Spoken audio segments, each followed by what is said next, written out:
ओम शांति। सुनने वाले सभी श्रोताओं को मेरा नमस्कार।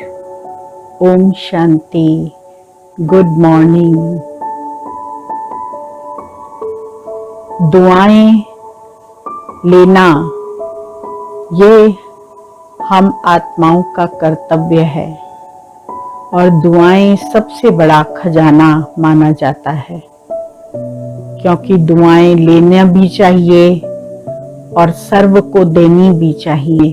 रॉकेट का आविष्कार किया है और आविष्कार करके उस रॉकेट को चंद्रमा तक, मंगल तक भेजा है। अभी सूर्य पे जाने की तैयारी हो रही है।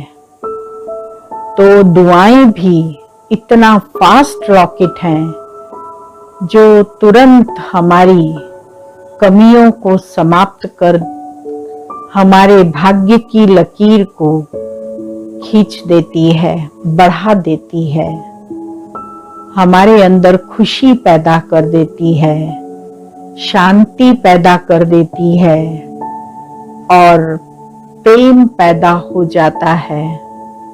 इसीलिए निरंतर दुआओं का खाता हमको बढ़ाते रहना चाहिए।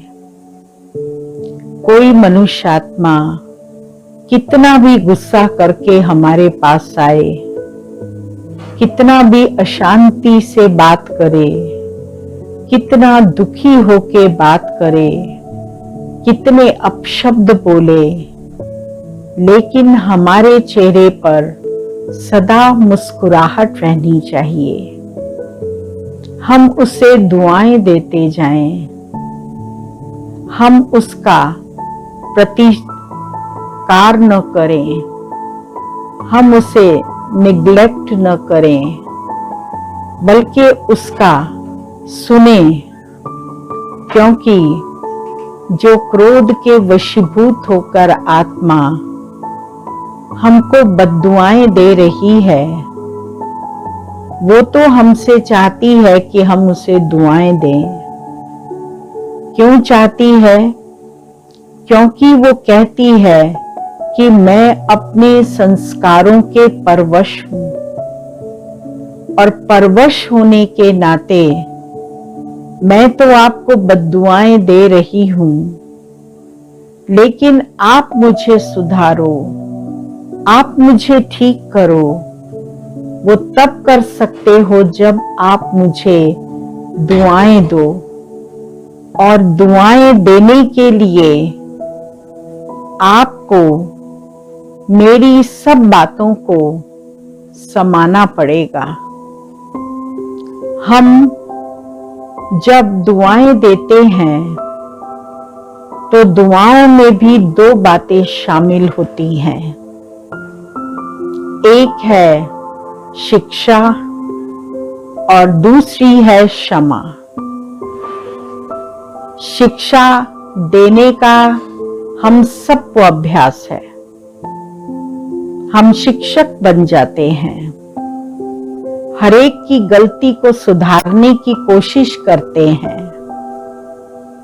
ये गलत कर रहा है, इसे ऐसा नहीं करना चाहिए। हम शिक्षा देना तो जानते हैं, लेकिन दूसरी तरफ क्षमा करना नहीं जानते हैं। जबकि हमें शिक्षा के साथ साथ क्षमा करने वाला होना चाहिए। शिक्षा जरूर दें, पर साथ साथ क्षमा करना भी आना चाहिए। हम भगवान के सामने बैठते हैं तो क्या कहते हैं? ये क्रोध करता है भगवान, इसके क्रोध को समाप्त करो। ये मुझे तंग करता है, इसको कहो कि ये तंग नहीं करे। ये अपशब्द बोलता है, इसको कहो ये अपशब्द नहीं बोले। मेरे परिवार वालों की बुद्धि का ताला खोल दो, उन्हें सही राह दिखा दो। हम समय प्रति समय भगवान के सामने इन बातों को रखते हैं, लेकिन हम ये नहीं कहते कि भगवान मुझे बदल दो, उसको बदलो या ना बदलो, लेकिन मैं तो बदल जाऊं, मैं तो परिवर्तन हो जाऊं। वो परिवर्तन हो या ना हो, मैं तो क्षमा करने लगूं, मैं रहमदिल बन जाऊं,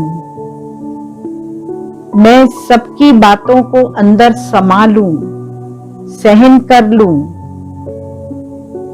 मेरे में इतनी शक्ति दो भगवान कि जो मैं इन आत्माओं की बातों को समाती जाऊं। तो हम भगवान से क्या मांगते हैं? भगवान को ये तो कहते हैं कि सामने वाले को परिवर्तन कर दो, लेकिन हम अपने आप को नहीं करते। सबसे पहला कर्तव्य हमारा क्या है कि हमें अपने आप को करना है। हम किसी को उंगली दिखाते हैं। उंगली कैसे दिखाते हैं? एक उंगली दिखाते हैं, लेकिन ये 4 उंगलियां कहां हैं? हमारी तरफ हैं। अर्थात वो 1% गलत है तो हम 4% गलत हैं। तो हमारी तरफ उंगलियां हैं, तो सबसे पहले हमें परिवर्तन करना है, तब हम सामने वाले व्यक्ति को परिवर्तन कर सकते हैं। हमें क्रोध छोड़ना है, हमें लोभ छोड़ना है, मोह छोड़ना है, अहंकार छोड़ना है।